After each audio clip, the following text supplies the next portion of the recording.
terkait dengan aktivitas di pendampingan 6 ini. Iya. Jadi ini adalah pendampingan individu yang terakhir. Iya, Pak.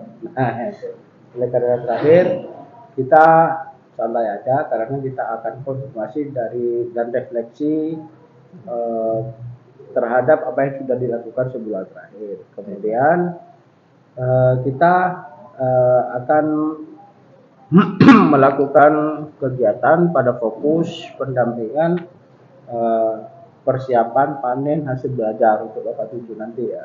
Kemudian merefleksi hasil umpan balik itu. Iya, Pak. Kemudian penilaian refleksi perubahan dalam pembelajaran selama 6 bulan yang dilakukan Pak Edwin itu apa aja. Baik, Pak. Kemudian tentang pemetaan aset ya dan refleksi diri Pak Edwin terhadap dirinya sendiri dari kuesioner yang sudah diberikan. Nah, baik Pak Edwin, yang pertama adalah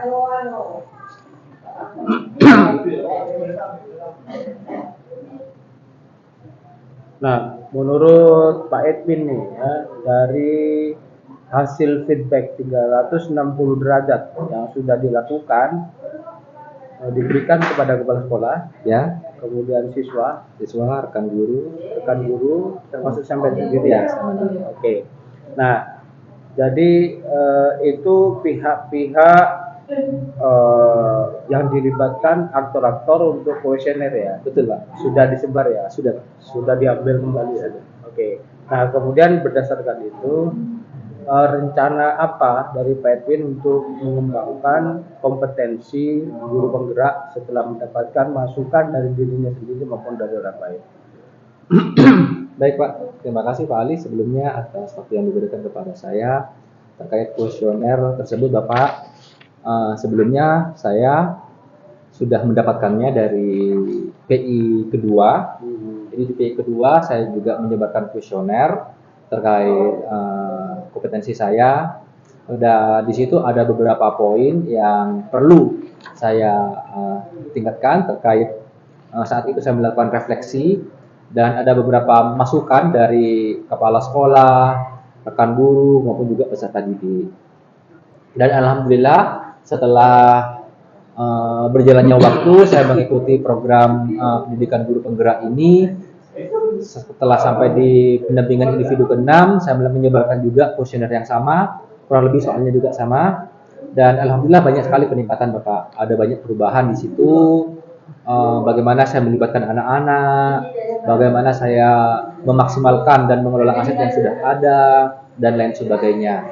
Dan untuk kedepannya Pak Ali ada beberapa poin yang saya juga mendapatkan masukan khususnya dari rekan-rekan guru dan juga terutama dari anak-anak dan kepala sekolah terkait beberapa hal yakni tentang masalah visi dan misi sekolah. Bagaimana mengkolaborasikan dan juga mendiskusikan terkait visi dan misi sekolah ke depannya bagaimana. Itu masukan dari kalau saya ambil kesimpulan itu yang perlu lebih ditingkatkan lagi. Begitu ya. Jadi ada feedback yang bagus untuk Pak Edwin bisa tingkatkan di depannya. Iya. Baik.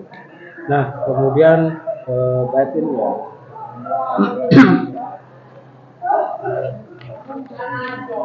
Menurut Pak Edwin nih ya. Jadi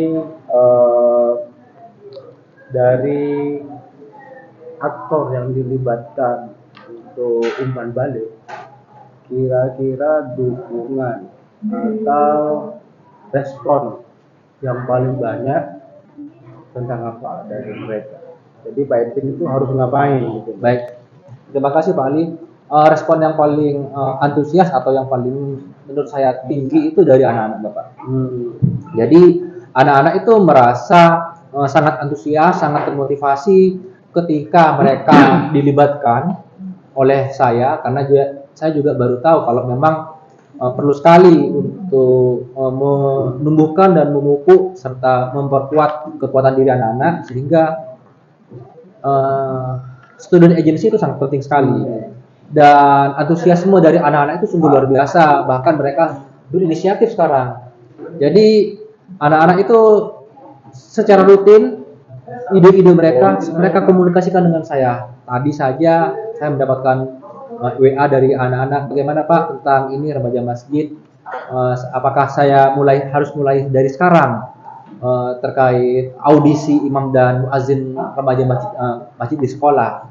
Saya bilang kepada anak-anak, Bapak tidak bisa memutuskan. Yang memutuskan kamu sendiri. Silahkan belajar untuk berinisiatif. Nanti kamu hasilnya bagaimana, rapatnya bagaimana dengan teman-teman kamu, komunikasikan dengan Bapak. Mungkin Bapak bisa memberikan arahan-arahan. Ada kemandirian lah. Iya, betul Pak. Dan mereka membuat sendiri Pak. Mereka membuat audisi pemilihan imam dan muazin, nama, kelas, pilihan imam atau muazin. Kalau yang imam itu ada pilihan hafal berapa surah. Terus juga ada link untuk YouTube mereka perform. Yang audisi itu mereka kalau yang muazin bagaimana ketika adzan, yang imam bagaimana hafalannya. Mereka tuh berinisiatif sendiri sehingga luar biasa sekali. Bahkan kemarin sekarang hari Jumat, kemarin hari Kamis, anak-anak itu berlima menemui Bapak Kepala Sekolah langsung. Cuma memang Pak kami berinisiatif Pak untuk ke Kepala Sekolah membahas tentang pengelolaan maupun juga pengelolaan sumber daya yang ada di sekolah ini. Bagaimana Pak? Apakah kira-kira menurut Bapak itu bagus? Konsul betul Pak.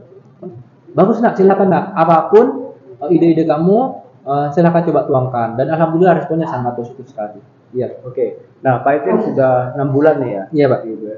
Perubahan apa yang paling mendasar ya, yang paling mendasarkan terhadap kompetensi Pak Edwin? Sebelumnya saya ini tidak bisa ini, atau sebelumnya belum melakukan ini, tapi setelah 6 bulan atau selama berjalan 6 bulan, saya dapatkan kompetensi ini dari guru penggerak. Apa itu Pak? Baik, terima kasih Pak Ali. Kalau masalah kompetensi saya sebagai seorang guru, hampir semua kompetensi saya juga. Artinya ya, pendidikan guru penggerak ini semacam brainwash menurut saya, cuci otak. Jadi pandangan saya, bagaimana saya melihat diri saya sebagai seorang pendidik, bagaimana saya memperlakukan anak-anak sebagai seorang subjek, dan bagaimana saya melihat secara keseluruhan lingkungan sekolah ini berubah total Pak. Dan bahkan bagaimana saya melihat pendidikan itu sendiri juga berubah. Bagaimana saya sebagai seorang guru harus memberikan pelayanan yang maksimal kepada anak-anak, mengutamakan kebutuhan anak-anak, memperhatikan minat mereka dan lain sebagainya. Di sisi pedagogik banyak hal saya dapatkan. Bagaimana saya menyusun pembelajaran yang berdiferensiasi, sosial emosional, budaya positif dan lain-lain, dan semuanya itu saya dapatkan dari pendidikan ini. Banyak Pak, banyak sekali bagaimana saya bersikap bersosial baik kepada rekan-rekan guru, bagaimana saya bersikap kepada anak-anak. Itu juga saya dapatkan dari pendidikan guru penggerak ini. Intinya selama 6 bulan ini pendidikan saya banyak hal yang saya peroleh dan tentu saja perlu saya terapkan Pak. Jangan sampai setelah pendidikan ini selesai ya selesai saja. Iya, betul. Ya Pak. Seperti Justru tanggung jawabnya setelah PGP. betul. Jangan sampai predikatnya GP, Iya. nanti setelah PGP kembali ke pengaturan awal. Di reset ya. Jangan sampai. Ya. Nah, kalau ini dari sisi Pak Edwin, kira-kira menurut Pak Edwin ini perubahan apa saja yang terjadi pada murid lah ya? Iya, Pak. Setelah dianggaplah Pak Edwin melaksanakan selama 6 bulan. Iya, baik, terima kasih. Perubahan yang paling signifikan terhadap anak-anak itu semakin antusias. Anak-anak itu semakin antusias, anak-anak juga semakin terbuka, anak-anak juga semakin berinisiatif dalam banyak hal. Jadi itu yang saya dapatkan, yang dapat saya tangkap dan saya dapat lihat dari anak-anak. Anak-anak itu sering sekali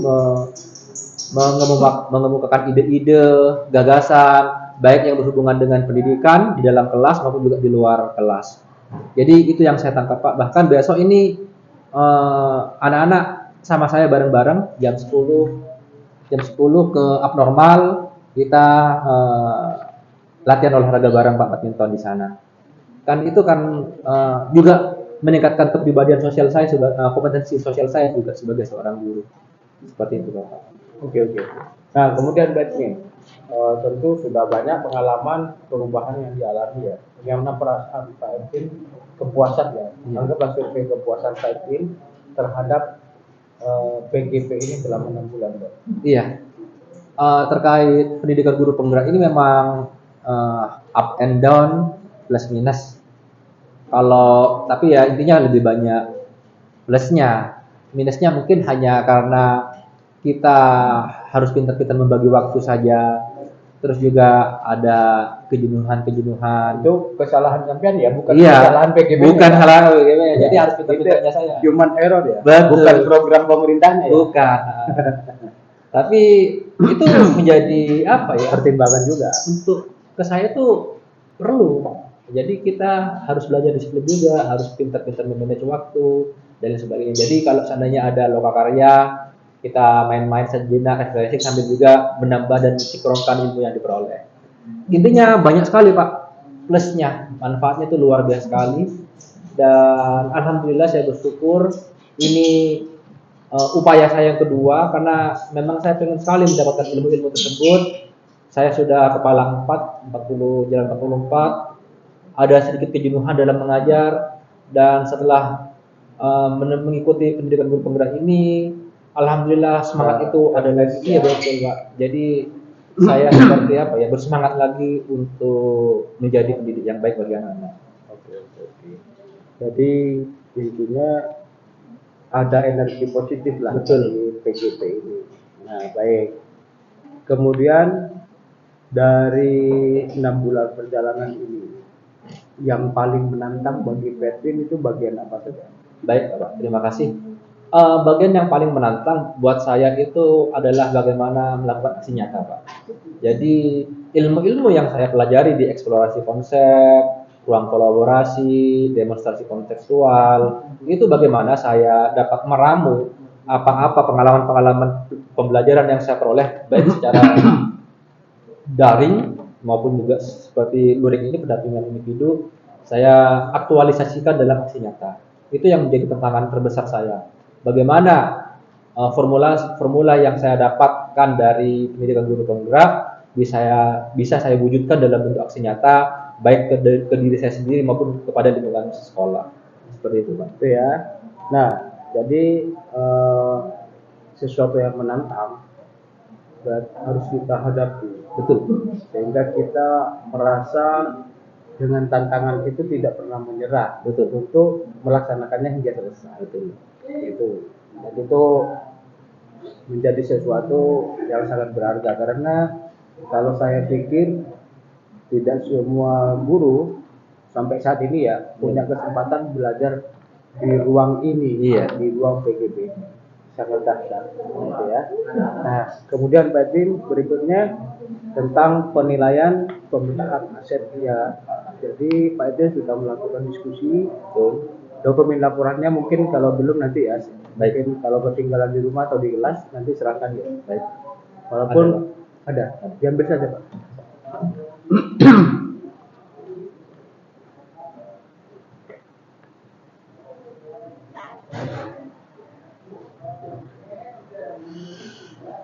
Oke ya. Ini ya. Yang laporan saja Pak. Yang laporan pemetaan aset. Oh, iya Pak, nanti Pak. Ya, oke. Nah, baik Pak Edwin, jadi itu sudah ya. Kemudian jangan lupa unggahannya segera. Baik ya, hari ini. Nah, dalam pemetaan aset itu, aktor siapa saja yang Pak Edwin libatkan untuk berkolaborasi? Baik, terima kasih Bapak. Aktor-aktor yang dilibatkan seperti arahan dari LMS, tentu saja kepala sekolah. Beliau adalah pucuk pimpinan dan perlu diajak untuk berdiskusi terkait pemetaan aset-aset yang ada di sekolah untuk mengidentifikasi, karena memang segala sumber informasi yang paling valid itu dari Bapak Kepala Sekolah.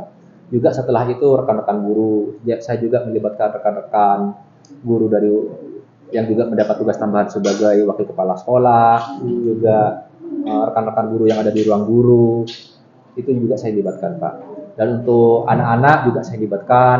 Kira-kira anak-anak itu murid-murid, kita ajak diskusi, saya paparkan terlebih dahulu bahwa memang aset di sekolah itu ada 7, dan kira-kira menurut kamu apa yang kamu bisa masukkan, karena memang nanti hal-hal yang tidak yang tidak terpikirkan mungkin dari anak-anak tersebut. Juga selain anak-anak juga wali murid juga saya libatkan karena memang lain pemikiran, lain orang mungkin juga ada tambahan-tambahan aset yang perlu bisa dijadikan pertimbangan. Juga dari lingkungan setempat, warga masyarakat, ketika saya setelah selesai sholat duhur, saya ajak ngobrol kira-kira apa Pak, saya juga mengucapkan terima kasih karena takmir masjid di sebelah selatan ini juga mempersilahkan anak-anak untuk sholat berjamaah di sana sambil selesai sholat duhur juga berdiskusi di sana. Juga keterwakilan gender. Untuk yang keterwakilan gender ini ada Pak Mardani. Pak Mardani itu memang magister master di bidang tersebut. Saya juga mendapatkan masukan dengan tersebut Pak. Perspektifnya berbeda Pak. Antara kepala sekolah, rekan guru, murid, wali murid, lingkungan tokoh setempat maupun juga keterwakilan gender itu idenya berbeda-beda dan itu juga menambah wawasan buat saya sehingga masukannya berbeda-beda Pak. Oke. Nah kemudian bagaimana proses Pak Edwin mengidentifikasi sumber daya? Baik, dalam pengidentifikasian sumber daya saya pribadi saya melihat di lingkungan sekolah dulu kira-kira apa yang tidak terfikirkan. Kalau kita melihat dari segi fisik mungkin gampang sekali. Ada bangunan, ada masjid, ada laboratorium komputer, ada laboratorium fisika. Tapi hal-hal lain yang di luar itu yang tidak kasat mata yang juga saya perlu petakan. Jadi saya juga berdiskusi dengan teman-teman khususnya di Sarpra untuk melihat aset-aset yang tidak terpikirkan oleh saya. Saya juga berdiskusi dengan pihak kesiswaan, dengan Pak Budi untuk kira-kira apa lagi Pak potensi-potensi model manusia yang ada di anak-anak ini apa Pak, dan itu juga saya dapatkan. 2 hari yang lalu saya juga berdiskusi dengan Pak Abdul Ghani. Pak Abdul Ghani beliau ini guru SMP 1 yang kadang jadi imam di Masjid Nur Muhammad. Juga ngobrol-ngobrol Pak, gini kan Pak, ada rencana di sekolah ini mau mengadakan membentuk remaja masjid. Bagaimana Pak anak-anak itu membuat ide seperti ini, mengadakan kajian rutin setiap minggu. Bisa nggak Bapak menjadi ustadz untuk mengisi? Oh boleh, itu boleh Pak. Bilang ini selain selain kiai atau penceramah di Masjid Nur Muhammad, beliau juga wali murid di sini. Ya? Di sini anak bapaknya Jihan Sadita kelas 10-2. Jadi saya juga ada diskusi, saya minta nomor WA-nya. Jadi gitu Pak. Luar biasa itu. Jadi ada istilahnya pemanfaatan sumber dayanya bagus ya. Nah kemudian mungkin Pak Edwin mengalami kendala nih atau hambatan dalam mengidentifikasi sumber daya. Hambatan apa yang paling Pak Edwin rasakan? Iya, kalau hambatan tidak begitu berarti, cuma memang hambatannya ya berupa aksesibilitas untuk melihat atau ke sumber daya tersebut. Karena misalnya untuk masalah modal finansial, di sini kan anak-anak sudah diizinkan, sudah mendapatkan restu dari pihak sekolah, khususnya Bapak Kepala Sekolah, untuk membentuk remaja masjid. Nah, sementara keuangan masjid ini, infak sedekah ini masih belum jelas siapa yang bertanggung jawab untuk memegang uangnya dan siapa mengelola, dan anak-anak mengusulkan kepada Bapak Kepala Sekolah dan Wakasek Sarpra, boleh nggak Pak kalau keuangan masjid ini kita diberi kuasa penuh untuk mengelolanya? Boleh, dan tidak apa-apa diaudit oleh pihak sekolah. Dan itu Pak yang menjadi tantangan, masalah aksesibilitas untuk ke arah sana. Sehingga dengan info-info atau aksesibilitas seperti itu diharapkan anak-anak sebagai pengelola keuangan masjid sekolah itu juga bisa mendapatkan izin maupun juga kekuasaan atau keleluasan untuk mengelola uang sekolah, seperti itu ya, uang masjid sekolah. Nah, Edwin setelah memetakan atau berdiskusi atau memetakan aset secara kolaborasi, jadi bagaimana, apa yang dirasakan, perasaannya Pak Edwin itu seperti apa setelah berhasil mengumpulkan berbagai aktor? Baik, secara umum perasaan saya merasa sangat termotivasi. Saya melihat eh, apa yang saya peroleh itu ternyata meskipun Semada ini apa ya, lingkungannya tidak begitu luas dengan segala keterbatasannya, ternyata kita bisa melihat dari sisi aset, bukan melihat dari sisi kekurangan. Jadi saya sangat merasa antusias, saya juga merasa sangat termotivasi, merasa bersemangat, seperti itu Bapak. Ya. Nah, kemudian Pak Edwin, apa pertimbangan Pak Edwin itu memilih mengidentifikasi sumber daya ini. Iya. Baik Bapak. Pertimbangan saya banyak Bapak, ada beberapa. Yang paling utama adalah dari sisi kebutuhan Pak. Dari sisi kebutuhan, kadang biasanya kita kalau sudah butuh itu kan baru kita berpikir kira-kira apa yang bisa dimanfaatkan, kira-kira apa yang bisa dimaksimalkan. Sehingga dari pertimbangan sisi kebutuhan kita dapat lebih jeli lagi untuk memetakan, untuk mengidentifikasi aset-aset yang ada di sekolah maupun yang ada di luar sekolah, baik juga lingkungan maupun juga dari sisi wali murid dan lain sebagainya. Juga pertimbangan yang lainnya adalah ketersediaannya, artinya sustainability juga bisa jadi pertimbangan. Apakah aset-aset tersebut itu bisa berjangka panjang? Apa kira-kira setelah jangka beberapa tahun itu sudah nggak ada lagi, itu juga bisa menjadi pertimbangan. Misalnya ya lingkungan sekitar, bisa saja ada perubahan kebijakan dari pihak takmir, karena mungkin anak-anak itu mungkin ada masalah atau segala macam, ada perubahan. Jadi itu juga menjadi pertimbangan. Jadi anak-anak saya wanti-wanti untuk bersikap sopan, baik juga di dalam lingkungan masjid maupun dalam perjalanan ke dalam menuju ke masjid. Takutnya ada pandangan-pandangan negatif kalau anak-anak setelah sholat duhur itu tidak langsung pulang ke sekolah. Jadi itu juga menjadi pertimbangan. Kalau saat sholat jamaah di luar itu kira-kira berapa siswa jumlah? Banyak Pak, bisa sampai 20 sampai 25 30 banyak. Karena memang di sini full. No ya. Penuh Pak. Oke. Nah, kemudian terakhir nih Pak Edwin, untuk kebutuhan aset ya. Aset-aset apa atau sumber daya apa yang ada di luar sekolah selain masjid itu yang mungkin masuk ke dalam dunia kelas ya, dunia belajar anak. Iya, baik Pak. Seperti yang saya sebut tadi Pak Ali, yang tampak bagi saya sekarang bagaimana memberdayakan wali murid Pak Ali. Ya, jadi wali murid ini juga menjadi aset yang luar biasa. Karena kalau kita melihat background wali murid yang beragam, ada yang menjadi tukang las, ada yang menjadi jaksa, ada yang menjadi polisi, ada yang menjadi di bagian kesehatan dan lain-lain. Itu juga menjadi aset yang luar biasa. Kita tinggal pilih, kita tinggal ajak komunikasi, mensinkronkan visi dan misi dan melibatkan mereka. Jadi itu yang terpikir oleh saya dan juga alumni.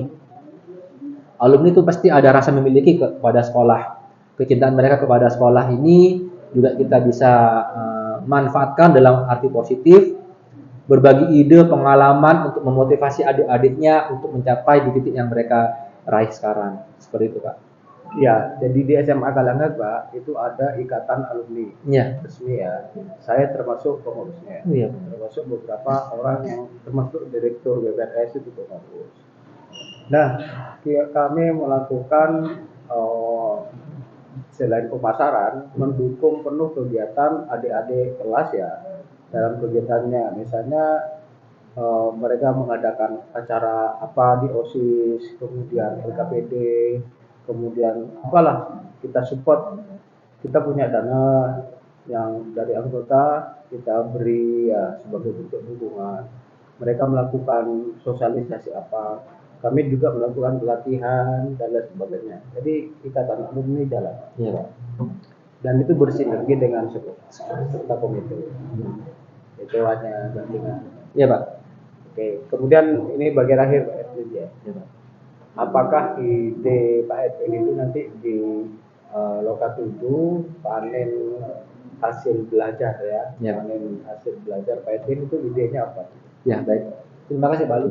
Ada beberapa ide yang saya pikirkan dan mungkin juga dapat persetujuan dari Pak Ali untuk panen di Loka 7 ini. Saya ada beberapa pertimbangan. Yang pertama Pak Ali, bagaimana menampilkan hasil aksi nyata saya dalam bentuk barcode Pak Ali, sehingga para pengunjung itu dapat mengakses barcode tersebut. Tentu saja HP pengunjung itu harus ada terinstall ini barcode reader mungkin Pak Ali ya. Tapi kayaknya semua HP sudah ada. Tinggal ada para pengunjung itu tinggal barcode lalu bisa menonton ataupun juga bisa mengakses dokumen yang saya sudah persiapkan sebelumnya.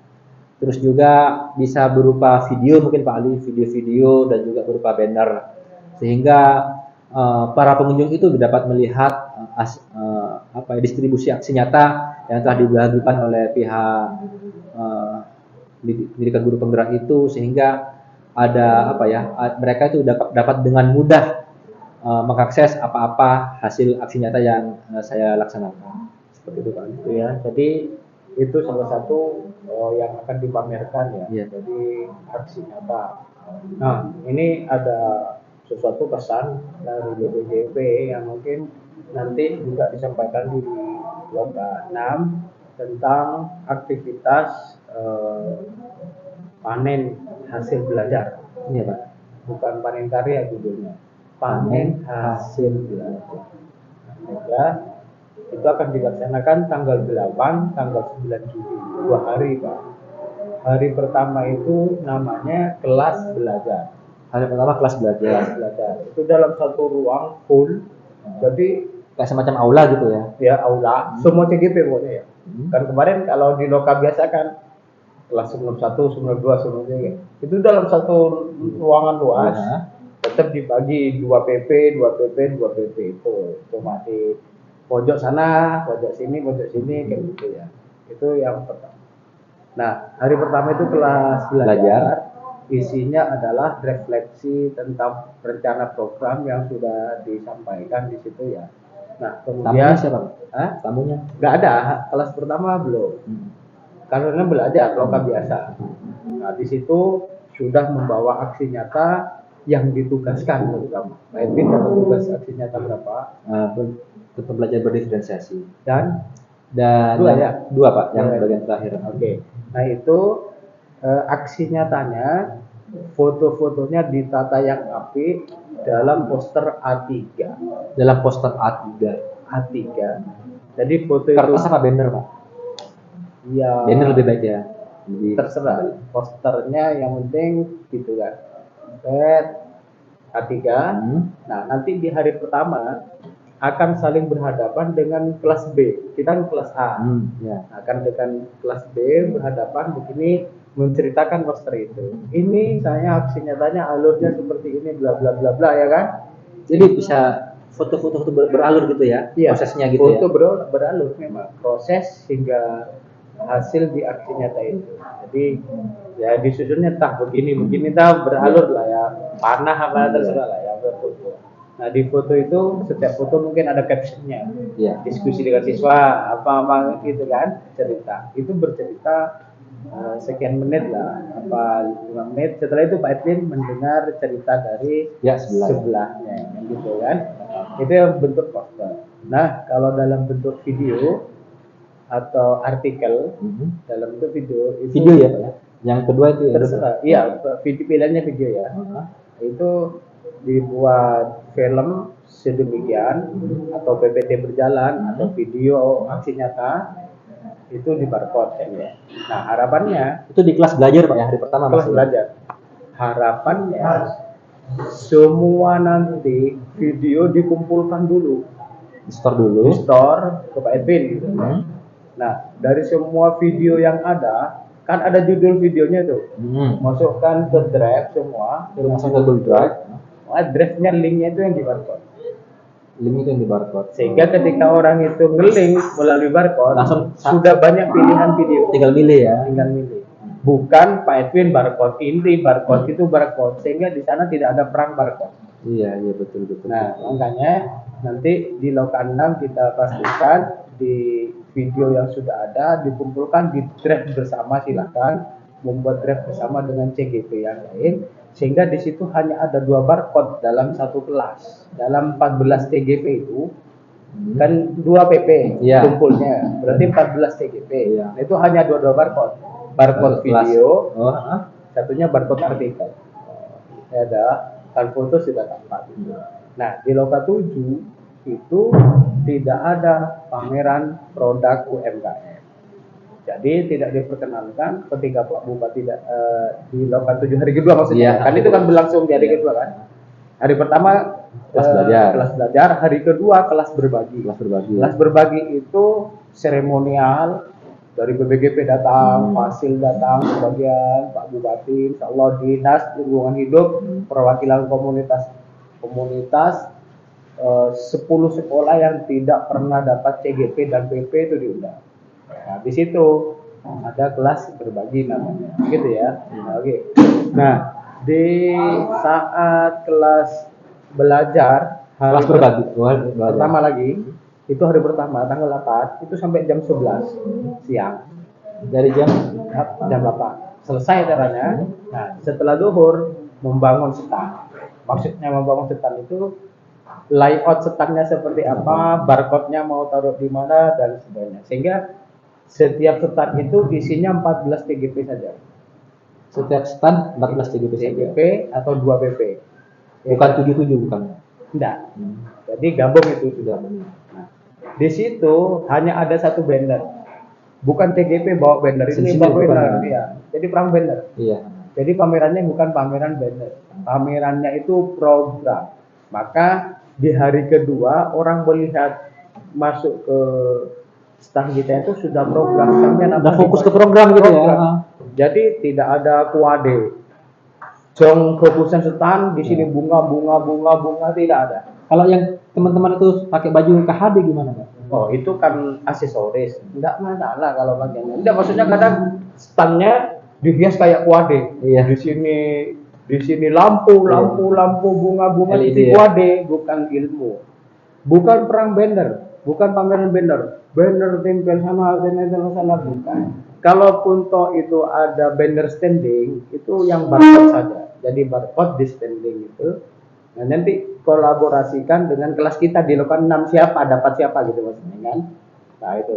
Kemudian tidak ada perang produk UMKM. Begitu datang tamu, ini disodor ini ya produk-produk. Ini Pak. Ini beras kencur hasil saya CGP. Ini beras kencur hasil murni saya nggak ada. Iya. Itu produk. Ya. Jadi yang dipresentasikan akhirnya cara membuat kencur. Iya. Bukan program, ya. Bukan bagaimana meningkatkan kewirausahaan siswa melalui program. Iya. Yang dipresentasikan malah buat kencurnya. Iya. Beda. Luar biasa. Tidak muncul itu. Ya. Iya. Yang ketiga bukan pameran karya. Iya. Begitu Pak Bupati datang, Pak Edwin, ini Pak buku bimbingan Pak Ali Pak. Bukan begitu. Iya. Walaupun toh itu ada buku, tidak mempresentasikan bukunya, tapi program peningkatan kompetensi diceritakan, baru hasilnya buku.